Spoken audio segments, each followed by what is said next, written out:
Hey guys, welcome back to another amazing episode of the Nutrition Blueprint podcast. At the time of this recording, I believe my episode with Holly already maybe have been published because I think this is going to come out around, if you're listening to this, it's probably like end of August, maybe beginning of September. And we're in a new season of the Nutrition Blueprint podcast. And, I promise you, we're going to bring amazing guests, only the best. And that's literally why we decided to bring Holley Samuel. She is a fellow registered dietitian, specifically works a lot with runners. Holly, super excited to have you. How are you today? Thank you so much. It's good to be on the other end of the microphone.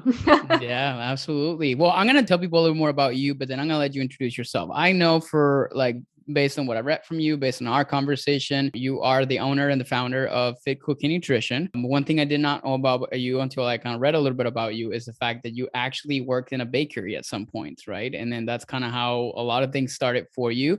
You're also a registered dietitian. You are a certified personal trainer. You literally have over 6 years of experience working in all kinds of areas, from endocrinology, weight management, bariatric surgery, sports nutrition, eating disorders, prevention and wellness in clinical settings. And you also do have a master's in health education and promotion with an eating disorder focus from Plymouth State University. So I wanted to say and preface this conversation that Holly knows what she's talking about. I guess it's like the most important thing. But why don't you tell us a little bit more about who you are, what you do, and anything worth sharing that people would find it interesting or not, that you simply want to kind of like share with the audience listening to this episode. Oh, thank you for that introduction. Yeah, my name's Holly. I had a cookie catering company in college that was called Miss Bakes a Lot.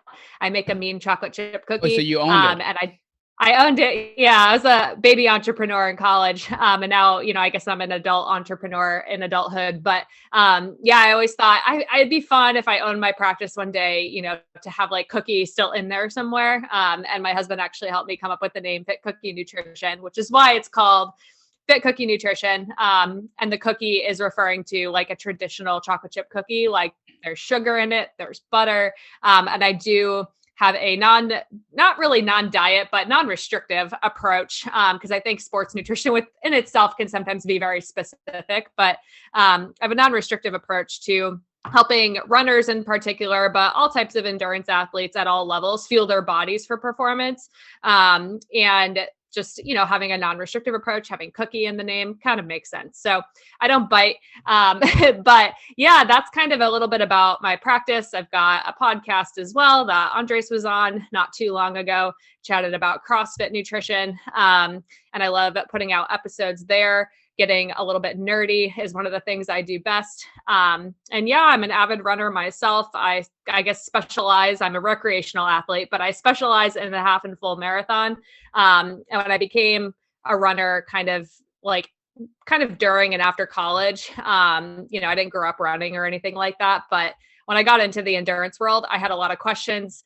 And not a lot of answers or resources. So I started kind of figuring that out myself. And now I try to help people not make the same mistakes that I did.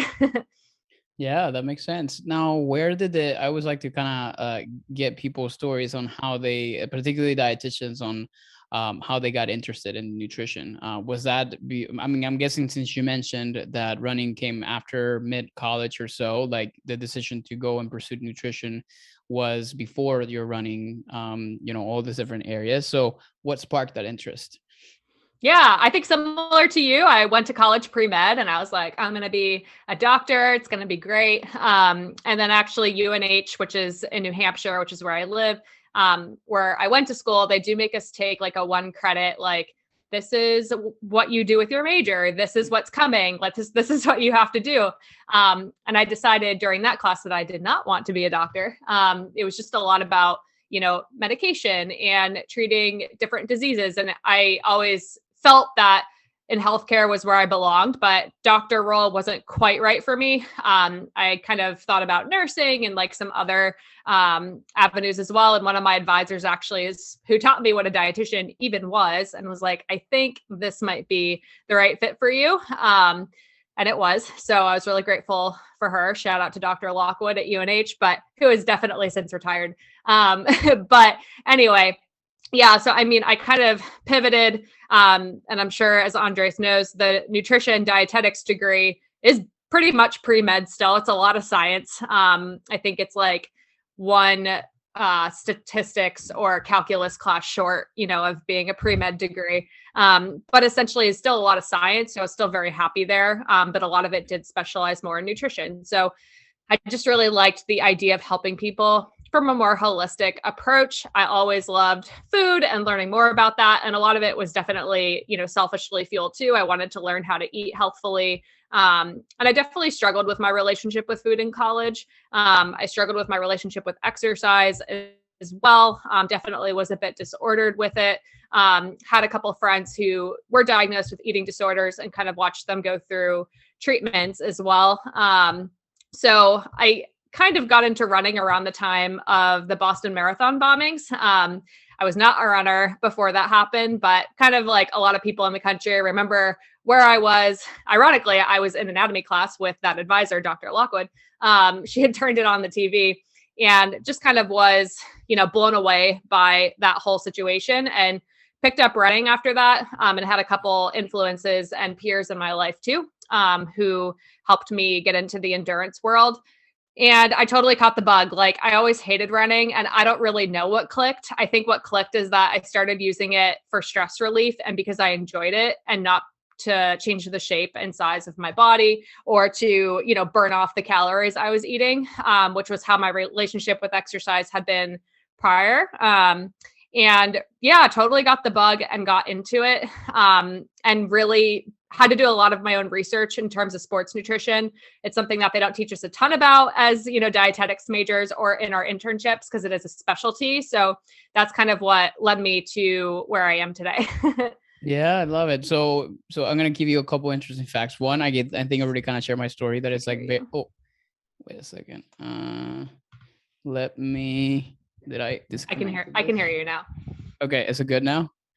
Yeah. Good. Okay, perfect. Sorry. I think I for some reason I thought I disconnected my mic. Okay, perfect. So a couple interesting facts that I wanted to share that are really important. So number one, I actually got admitted to UNH. There was like 3 colleges in the United States that I was admitted to: University of North Dakota, University of New Hampshire, and University of Southern Indiana. And New Hampshire was the one that I wanted to go to. But at the time, the scholarships that they were giving, UNH was, I still had to pay a ton because I was an international student. But honestly, that was the most beautiful campus out of all 3 of them. And I did not want to end up in Indiana, which is really what I kind of like landed. But now that you mentioned that, who knows, maybe in a different life, we would have been actually being like, a college, like, we would have actually studied together in dietetics. You would have been one of the 3 men in my major. Yeah, well, I was like one of 3 men in mine anyway. So yeah. That's awesome. That is really interesting. Yeah, so that's really great to kind of hear your story. Everybody's like their dietetics background, particularly some of the people I look up to or that I know are doing amazing things. I know they have really interesting stories around it. So I guess like, to kind of dive a little bit more into like the running world, right?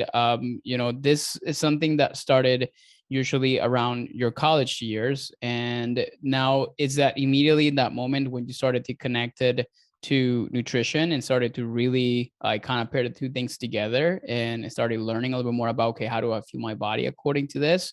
Because you also talked a little bit about, a disordered relationship with like exercise and food. Was that at the same time when you started your running, or was it just more after the fact or even before that? When it comes on to that part of your life? Yeah, that's a good question. Timeline wise, I think there was probably, more, negativity going on before I started running. And then when I did pick it up, it totally changed the way I thought about food, because I realized pretty quickly, and I know we'll probably chat about this a little bit, like if I'm not eating enough to support what I want to do in this sport, which in that case, I was like training for my first half marathon, I was like, I'm not going to make it. Like, I'm not going to get through this thing. I'm probably going to get hurt. And there's got to be, more to it than just, trying to eat as little as possible and only focusing on like fruits and vegetables.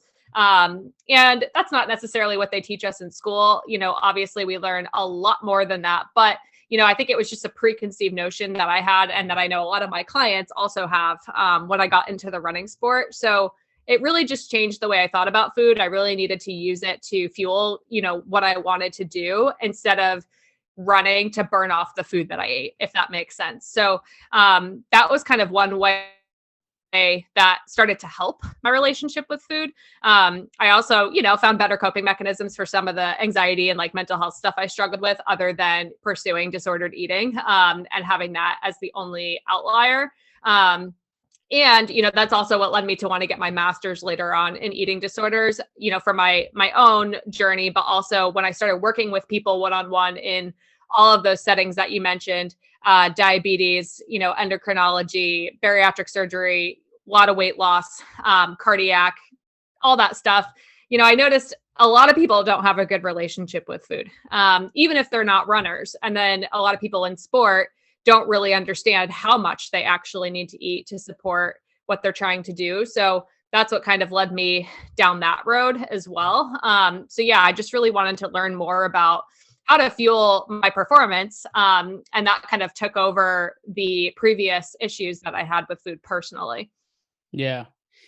I was gonna think about like, cause I was like, to you running is like to me CrossFit, and it's funny because like I literally, this is what we kind of talk about, and there's like this one thing that we kind of, I don't know, find and like really pushing our heart rate up and then kind of using that as our therapy, which is like I don't think like what we use it for anyway. So so you find that to be obviously the way that you kind of cope with a lot of those different things, which is phenomenal.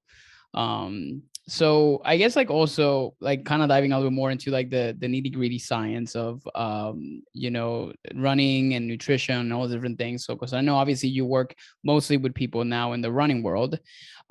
So maybe what, I don't know where I want to take this conversation, but I think what maybe we can kind of start is like, when you're starting to work with somebody that is, I guess the different types of runners though, maybe that's a really good point, because you said earlier about that maybe there's a leisure runner, the person that just likes to do 10Ks, 5Ks, but they do it very often. Maybe there's people who are going to be like you running halves and full marathons. And then you're obviously going to have your ultra, like, marathon or ultra endurance athlete that is running, like 100 milers, or they're doing like, triathlons and different things like that. So how do you typically categorize the people that you're working with, particularly depending on where they're in their running, maybe career or their running, discipline, I guess? That's a great question. I'm glad you brought that up, because like it does often depend on the person's goal, that I'm working with. And I definitely want to reiterate too, like if you go out there and you are running, even if you walk during your runs, even if you're not running quote unquote very far, whatever that means, no matter how fast or slow you are, like you're a runner. Like this, what nutrition would apply to before, during, and after that particular bout of activity is what would apply to a runner. So I think, those types of people who maybe are just running every once in a while, maybe like one time a week, super occasionally, just kind of like to go and do it for fun every once in a while. Like, yeah, I mean, it might still help you to know, okay, this is something that might be good for me to have before a run versus something that is going to make me, need a bathroom in the middle of my run and kind of ruin the experience. And then when we start talking about people who maybe are running with a goal, where maybe they want to be able to run a certain distance, and it doesn't have to be like in a race setting or anything like that. It could just be, I really want to be able to run, a mile, or I really want to be able to run 10 miles, whatever it is. Then we might talk about things on a slightly different level. Like, okay, well, now that we're doing this running thing, probably in a little bit more of a systematic way, we're running multiple times per week. We're paying attention to how far we're running. We have a goal. If we're told that we couldn't run, we'd probably be sad, once we're kind of in that category. Okay, now we probably need to think about nutrition in a more holistic way to support you as a, runner, since that has become part of your identity. And that's because, you're starting to get those adaptations to what you're doing in your physical activity. So your daily nutrition is going to either support or not support that. So why not make it support these goals? And I mean, I have clients who have never run a step in their life, and just wanted to get started, kind of couch to 5K type people. And this is their entry into fitness. And I have people, who are trying to break 3 hours in the marathon, which is pretty speedy. I've got people who, are doing Ironman triathlons. And I've heard people of like all different levels too. Like I've heard a guy who he was trying to break 3 hours in the marathon, And he's like, I'm not really a runner because I haven't done that yet. And I'm like, but bro, like you run 7 days a week, like you are a runner. So anything I say is going to apply to runner. So if you're identifying as a runner, then this information applies to you, if that makes sense. Yeah. But just to recap then, so you have obviously the type of runner that does it like very leisurely, not even like for a specific distance. It's just kind of part of like their way of staying active type of exercise that may run once, twice a week or so. Then there's going to be more systematic run with a goal in mind without necessarily actually being competitive, which is going to be people that are just like, hey, you know what? I want to be able to run 10 miles without stopping. Like I want to do like, half marathon distances and being able to actually say that I accomplish that goal. And then you're going to have your competitors, which are going to be people that are actually doing this, like not only systematically, but they're also competing in it. And they're also looking for performance and trying to kind of beat times and run sub 3 hour like marathons as well, which is sort of like we can kind of encase them in those three categories, would you say? Yeah, like if you're trying to get faster as a runner, like you're in that third category. Like even if you're trying to break a 5-hour marathon, a 3-hour marathon, whatever that goal may be. But if you're trying to like compete with yourself, like I would still consider you to be in that performance category as well. Okay. And I think for the purpose of our conversation today, we're going to focus a lot on like the third and second category. So the people that actually kind of have like distance or a specific, more performance based, focus or goal in mind when it comes on to maybe nutrition. So here's the first question that comes to this. What is the biggest mistake or biggest set of like the general, right? Because I think this is what can open up the can of worms, right? To kind of go in the different directions. And I think that's just maybe easier to kind of go on each individual topic that we want to cover today. When you start working with runners at that level 2 or 3, right? Like, I guess I'm sure it's going to be different. But maybe let's just say somebody that is like running a lot of, they sign up for a lot of halves and marathons, maybe they're not trying to break the 3-hour mark. Because I feel like in our audience, I do run into a lot of, people that want to, do running as like a discipline that they're doing, but they're not necessarily trying to break records. They're just simply trying to finish marathons and want to do it so smartly. So what are the biggest mistakes in that group of population that you typically tend to see when they come to you for advice, specifically to nutrition? Yeah. So I would say like that category of people, which is probably like the majority of runners in general, right? I think that category, like in particular, the mistakes would be, they're not eating enough to support their activity. And maybe their perception of what enough is skewed. Because a lot of the times kind of the diet culture world, which is, as eat less and less and less and less and less in order to be successful. And if you want to be like a fit person, you have to like eat a certain way and exercise a ton. That's just like not true at all. Like if we're trying to accomplish any kind of goal here, like even if we just want to finish a half or full marathon in one piece and have a good experience, like these are really challenging distances. There's a reason why less than 1% of the population has completed a marathon. It's really hard. And it's really hard on the body. So, I think that's one of the biggest mistakes is like they're not fueling well and they're not eating enough and they have a skewed maybe perception of what that looks like. Like if you're training for a marathon and your calorie intake starts with a 1, you're not eating enough. Just to kind of put a blanket statement on the subject, which I do very rarely. So I always like to put that out there. So that's a really great place to or a really good place to go. So ones that means like if you're eating anywhere between 1,000 to 1,999 calories, and you're actually training for a marathon, or you definitely have like marathon volume of training, which is you definitely run quite some miles throughout the week, you're definitely not eating enough. And this applies to men and women. Is that correct? Yes. Totally. Okay. So let's talk about energy requirements for runners at this level, right? Training for a marathon, like, definitely. So how do you typically determine that? And what do you typically see? Again, I know this is still very personalized. Everybody's different, yada, yada. We talked about this a million times in the podcast. So, people have listened to this before, but in general, like what do you typically use to determine the energy requirements of your runners, men and female? Particularly, we're going to focus on females because we do have a lot of women that kind of follow us and then typically are part of our audience. Yeah. So obviously it's individualized. I take my clients through a couple different avenues. Some of the people I work with, like I said, if there's, a bad relationship with food in the past, I, focus on the numbers. They don't focus on the numbers. We just get them to make sure they're eating enough, and I show them what that looks like in terms of food. But there is actually like a diagnosis, if you will, that can happen in the running world if we are chronically under fueling.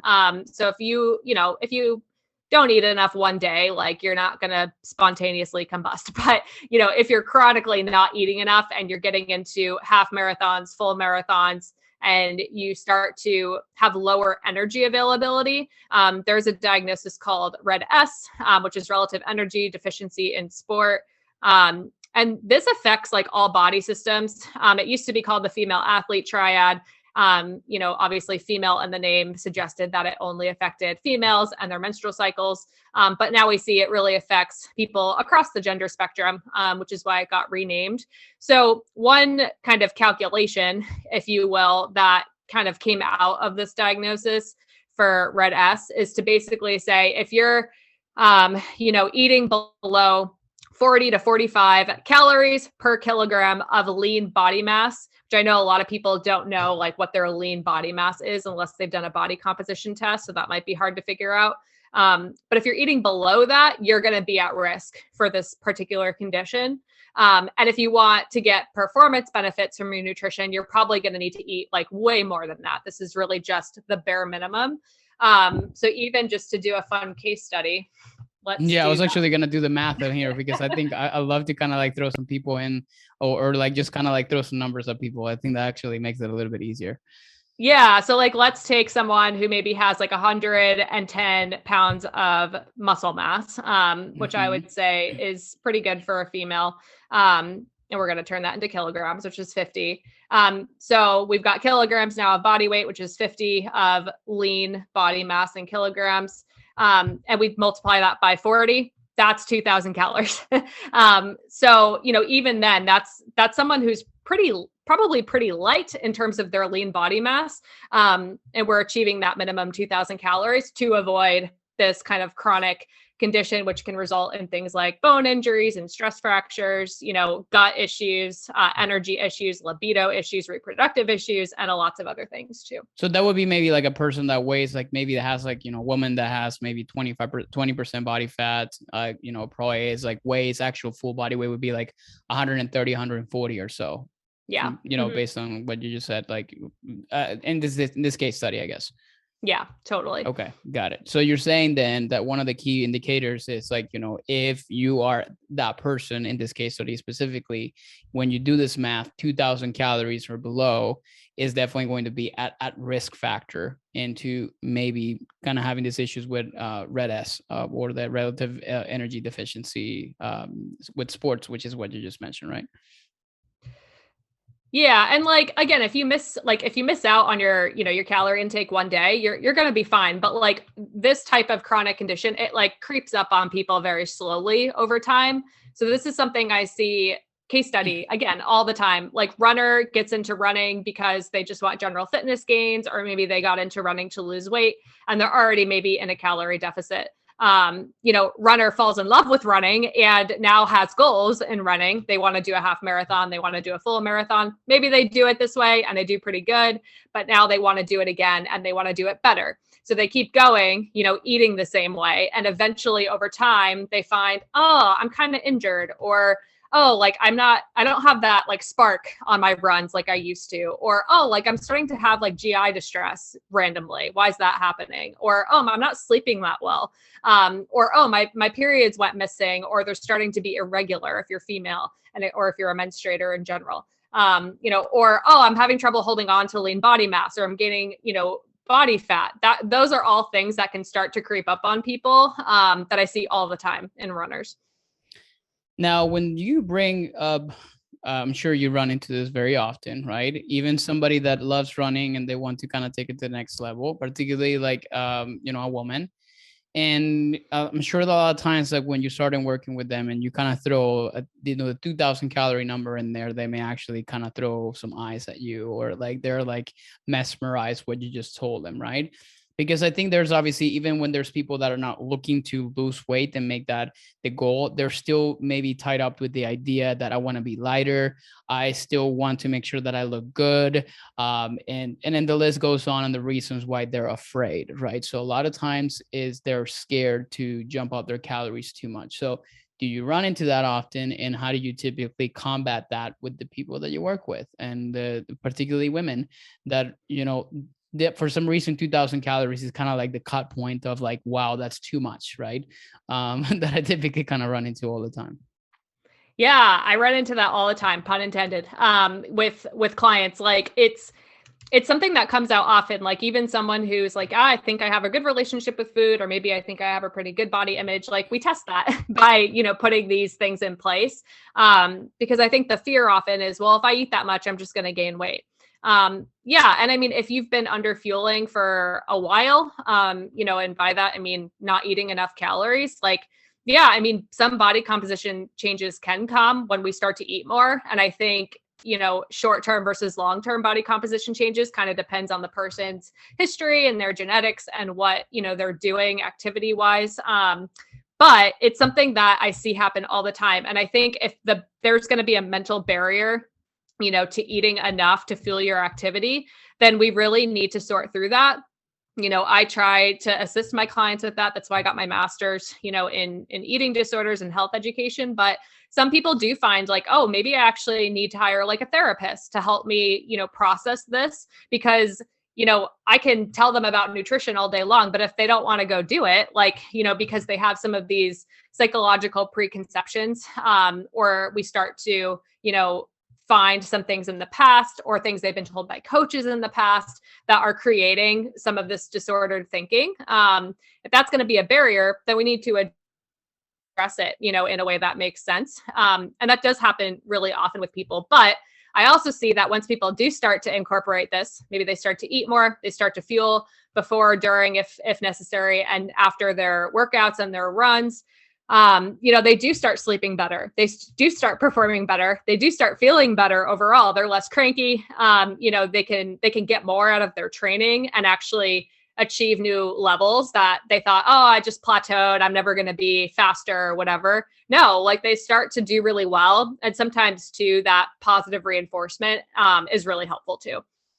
Okay. Yeah, I think it's definitely something that important to consider. But I love the idea that you bring up. Like a lot of times some people need more therapeutic work, so they can kind of work through obviously where this is coming from, so they can start to work on developing a better relationship with food and with their bodies, and understanding that, hey, you want this, and a lot of times that you have to be okay with this idea, and there's a really nice, consequence that happens as a result of that, which is, I think it's important.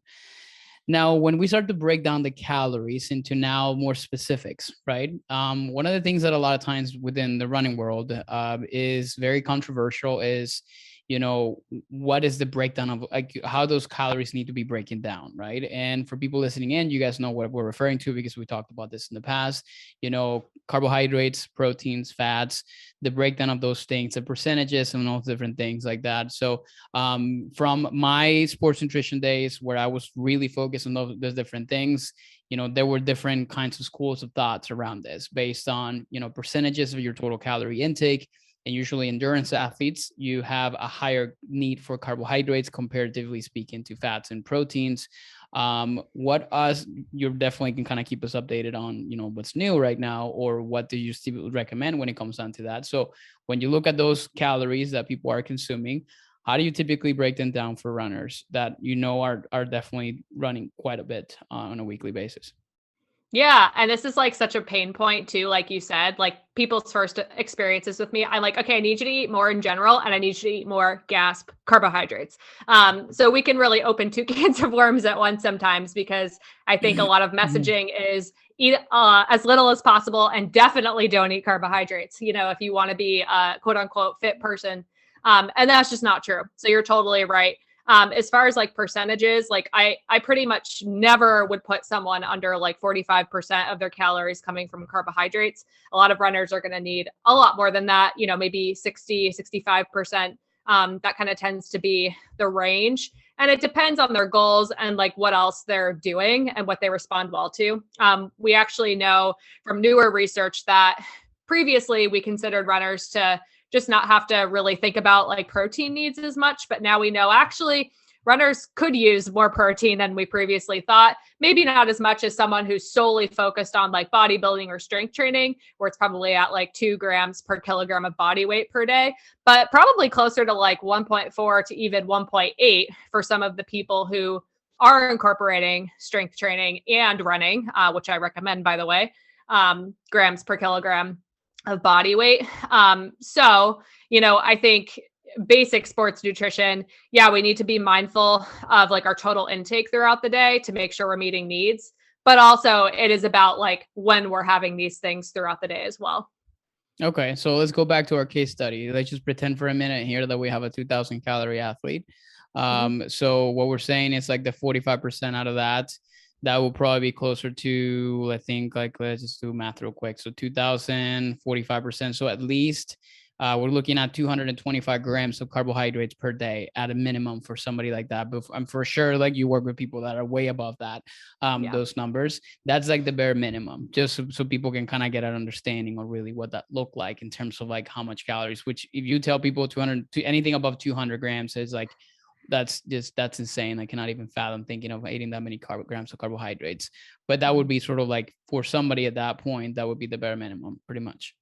Yeah. I mean, for that particular case study, like absolute bare minimum, but really that's just to prevent her from being at risk for all of those things we talked about. So yeah, she probably want even more than that. And that is scary for a lot of people. And again, if there's like a fear barrier there, that's seriously like inhibiting us from actually implementing these things, then that's something we need to address as well. Now, you mentioned something previously that you said depending on how they respond. And I think also, do you typically pay a lot of attention to like the type of, the body type of the athlete and things such as that? Because what I have found is like there are runners with different bodies and shapes, right? And you're gonna have the very, skinny, ectomorph, like, athlete runner. But then you will have obviously some other people that maybe just more like, thicker bone, I guess would be probably the best way to describe them, that they're very fit individuals, like, they have really good fitness levels, but they're usually are going to be a bit bigger when it comes down to their body size or their body shape. Do you typically tend to see like, those two types of individuals, or even could be, for example, somebody that maybe is getting very competitive, but they're still in the process of like maybe weight loss, but they don't really care too much about that as much as they just want to feel good and be fit? So do you typically adjust, or do you feel like there's like specific recommendations for those two types of individuals according to what you've seen in your practice?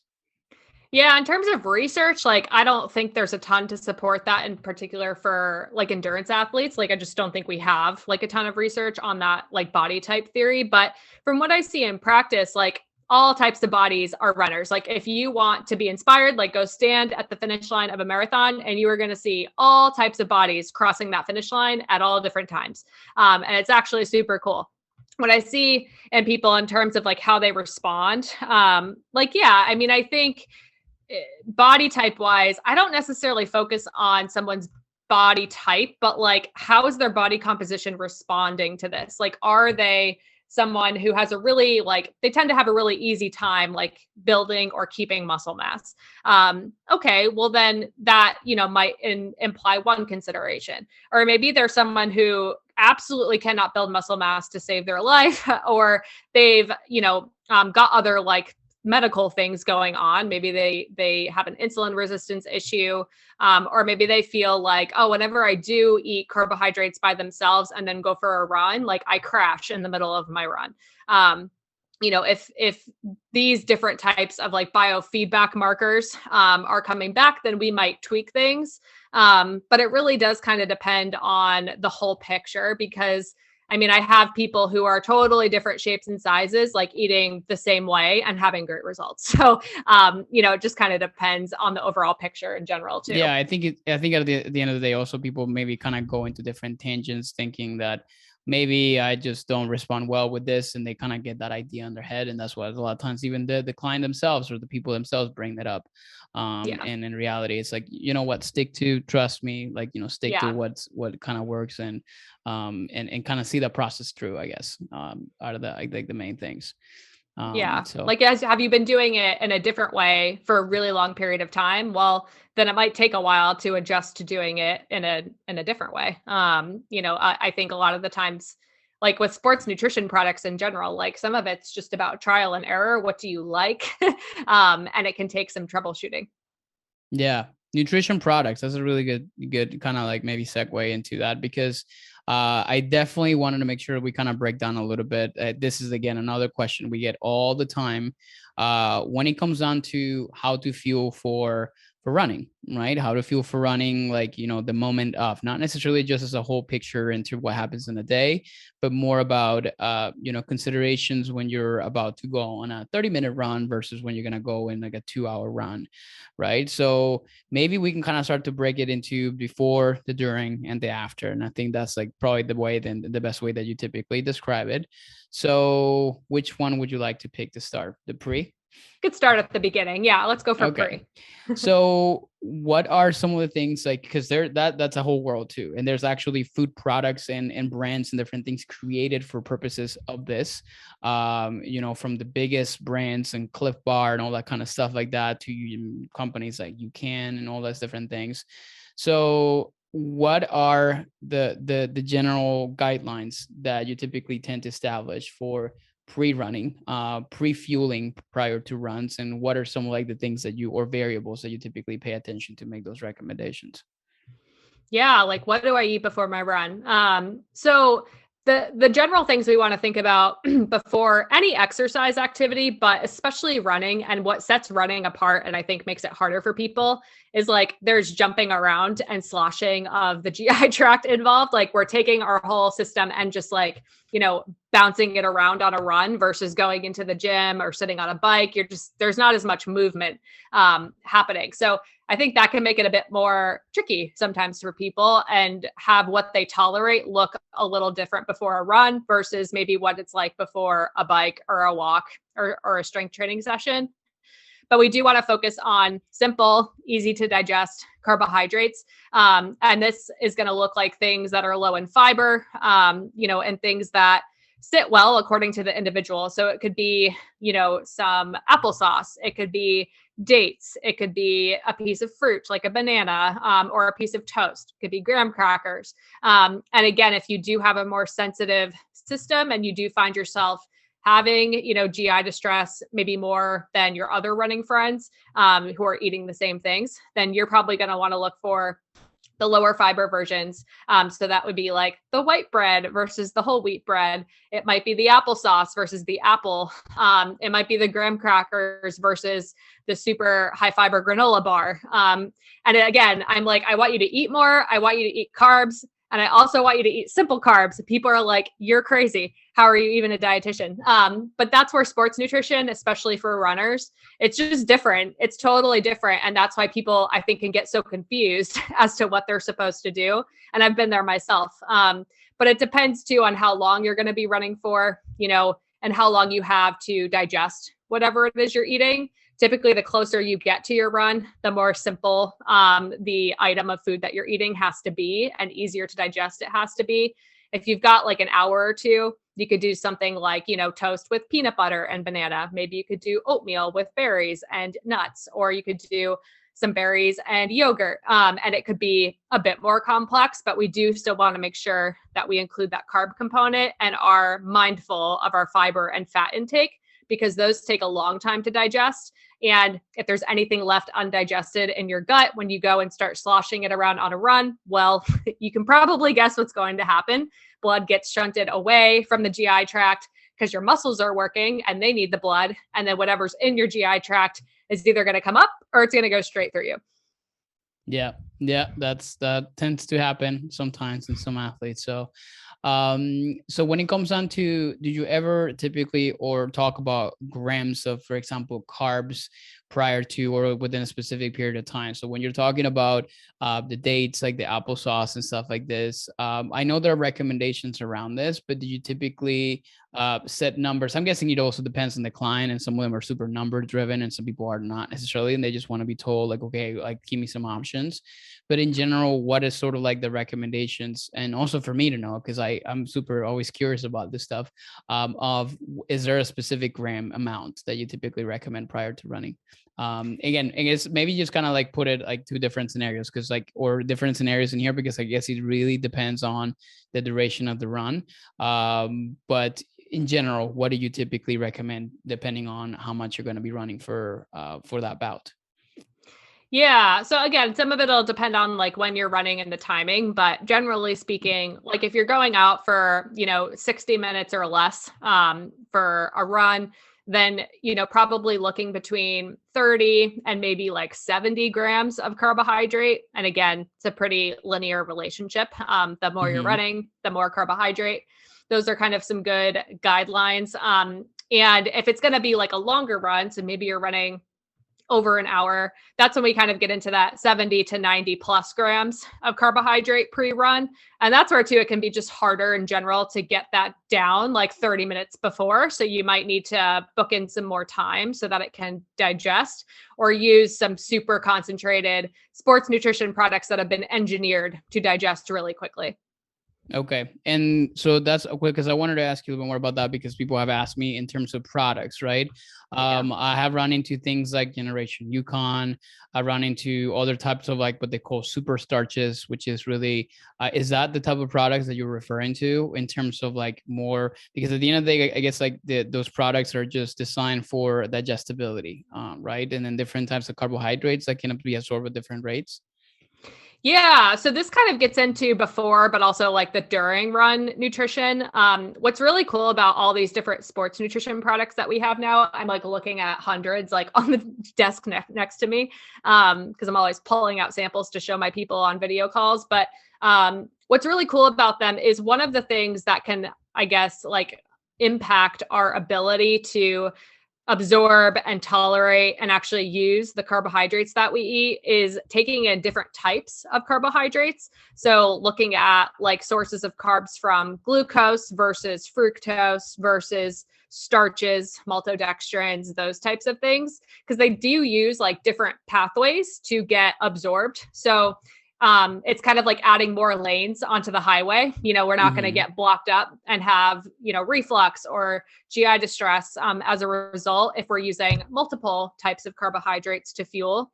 So UCAN would be like an example of like a starch. So that one in particular is kind of like in a category where it does digest a little bit more slowly. It doesn't spike the insulin response quite as much because of that. It tends to be not as sweet tasting as some of the other ones. And then we've got maybe like the honey stinger products, which use a lot of fructose, in their products, or maybe we have goo, which kind of uses both, glucose and fructose. And then we've got like the real food gels like Huma and Spring that use a little bit of a combo as well. So we've kind of got these really cool like sports nutrition products now that are literally like trying to help us digest things better so that we can eat more carbohydrates either before or during our runs, and then we can get more performance benefits. That's another thing we see in a lot of new research is we used to think, we can only have 30 to 60 grams of carbohydrate per hour on our longer runs. And then we're going to start to get GI distress. So that's kind of the sweet spot. And then we kind of found actually humans can tolerate 60 to 90 grams per hour and they'll be okay. And then now we're seeing, because of all these cool products, we can actually tolerate probably even more than that. And more carbohydrates to a point, depending on the individual, does tend to lead to better performance and recovery too.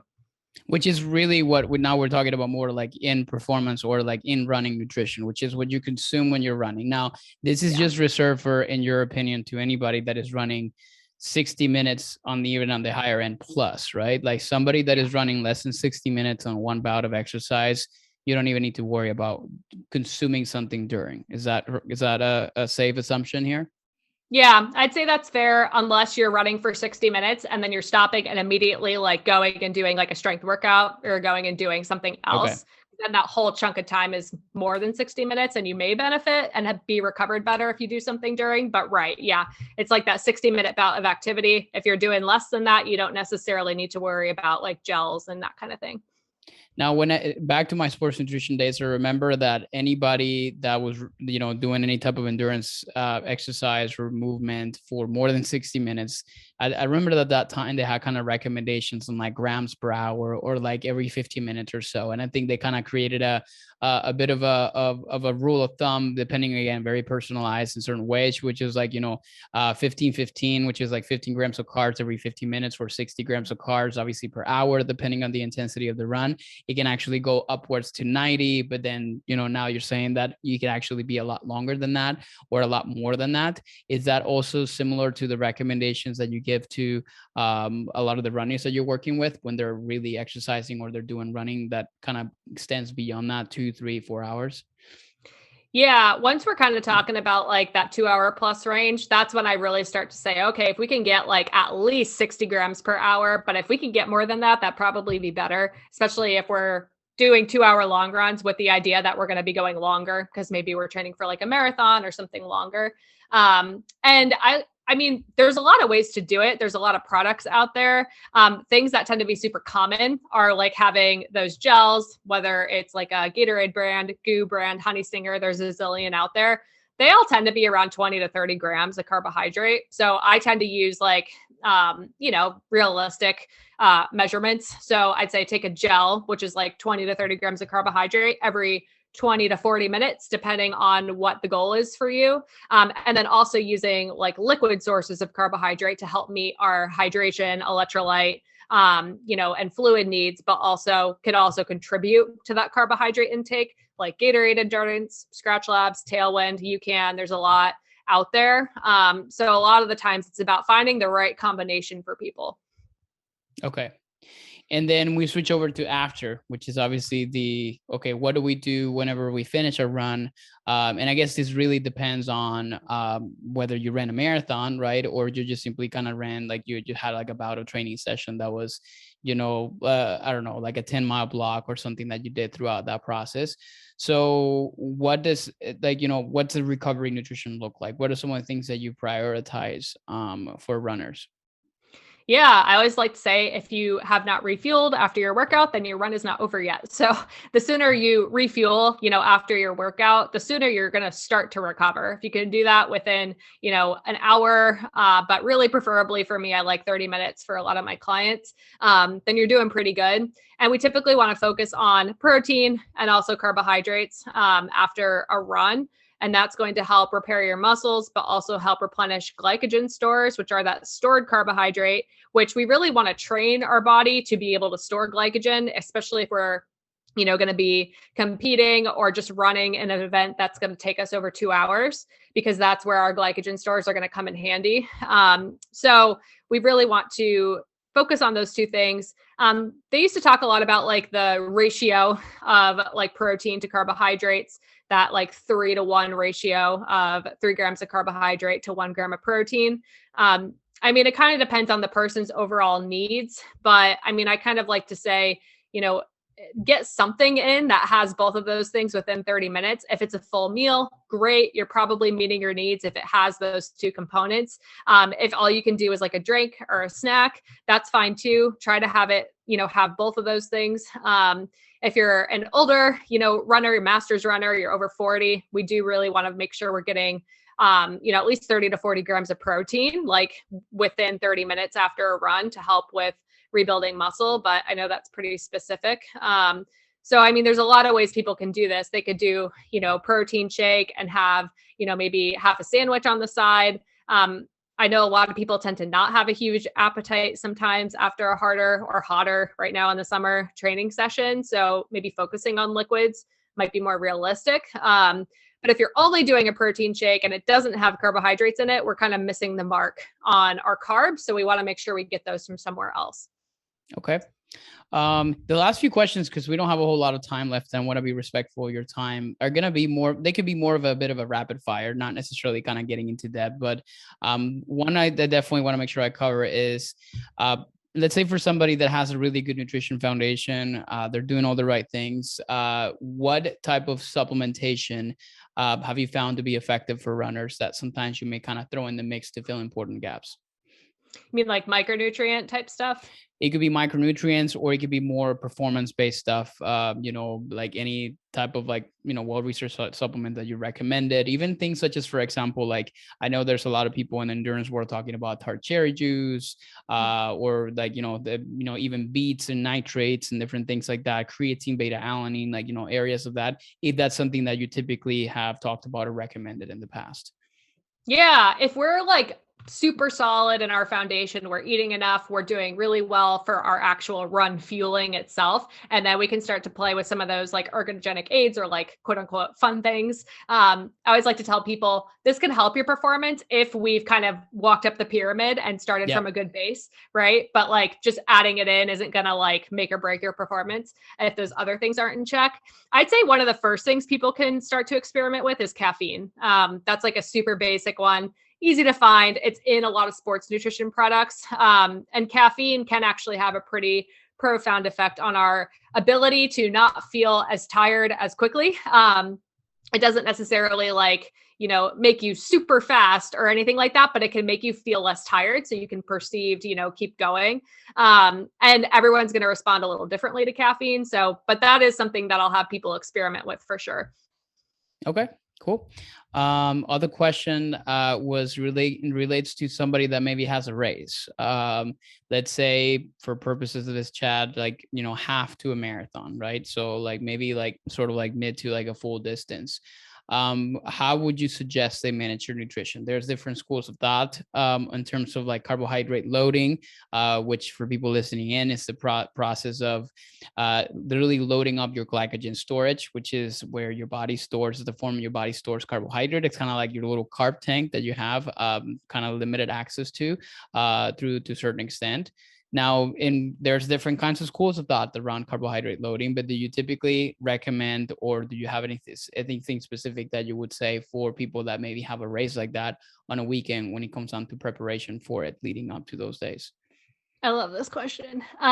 Do the carb loading, definitely do it.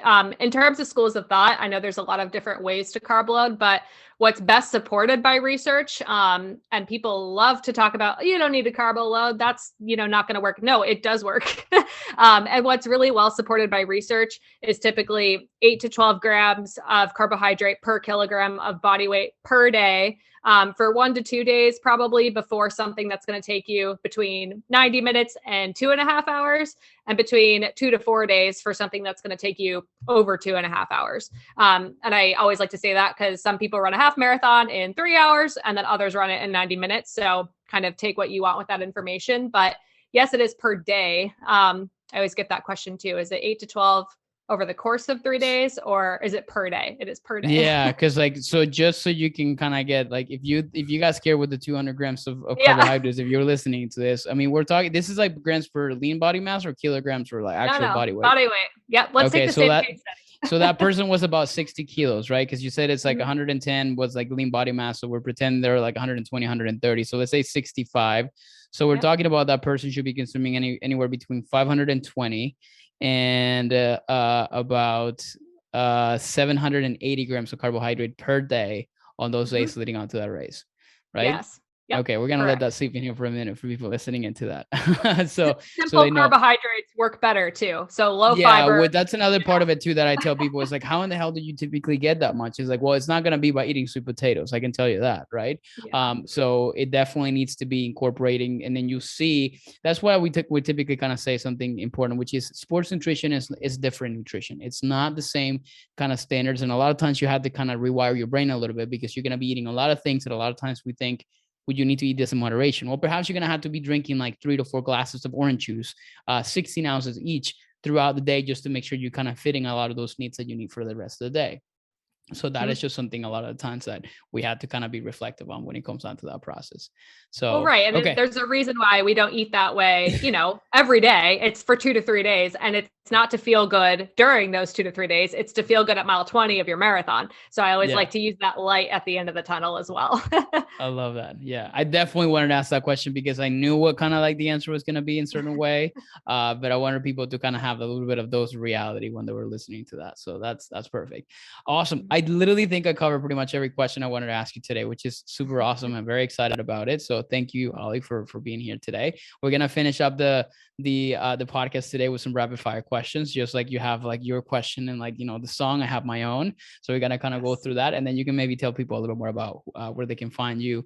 I know at this point you were not taking current clients, but perhaps like you can still tell them how they can maybe be on a wait list if they wanted to work with you specifically. Should we do that? Yeah, let's go. Awesome. Okay. So 3 simple questions was just one, what is your favorite type of exercise, movement, or something specific you like to do? And then here's going to give you a caveat rule in here. You cannot say running. I can't say running. Okay. Other fun fact about me, I competed horses for 20 years. So horseback riding. Oh, there you go. Perfect. That's a first. Second rapid fire question would be, what is a book everybody should have on their shelf? Like right now, if you were adding something into that shelf behind me, what would you put on there that it doesn't matter what it is? I mean, I'm a huge Harry Potter fan, so the Harry Potter series for sure. Okay, that's already on there. So, but I like that. And the last one would be, if you were stranded in a desert island and you were just there to live off for the rest of your life and you can only pick one food and one food only, what would that be? Probably peanut butter. It's a great food group. There you go. I love it. I've heard all kinds of crazy things, from poke bowls to pizza to lasagna and all that, but that's a very simple one and very easy to access. Good. So what is one way, or I guess like how can people find you, Holley? Like, what are you currently doing these days? Are you coaching people? Are you not coaching people? Like, how can people maybe get in touch with you? Just, shameless plugs here, throw them all in there. Yeah, absolutely. I don't, in terms of when this comes out, I'm not sure what programs will be open, but I've got a lot going on. You can follow me on Instagram. My handle is @FitCookieNutrition. That's probably where I'm the most active. I also do have my own podcast called the Fit Cookie Nutrition Podcast, where I talk a lot about all this running stuff and more. So that's a really great free resource you can check out as well. In terms of coaching, I've got a lot of great group coaching programs for runners of all different levels. Some of them are like training for a race, specifically. We've got a Philadelphia Marathon training group starting in August, training for the Philadelphia Marathon weekend, where I train the people since I'm a personal trainer. And we also talk about nutrition. And then I've got some like non-race specific groups going as well. So also got an online course. So there's a lot of ways that, you can get some resources from me, but yeah, check out my Instagram page because that'll probably keep you up to date with what's open. Yeah. All those things, all those links, we're going to throw them in the show notes. So you'll be able to get a lot of those goodies and you can kind of get in touch with Holley because you need it, which is awesome and phenomenal. Well, Holley, thank you so much for taking time out of your busy day today to come and chat with us about your running experience, your story, and at the same time, how you help people become the best runners that they can be. So again, thank you for coming on into Nutrition Blueprint Podcast.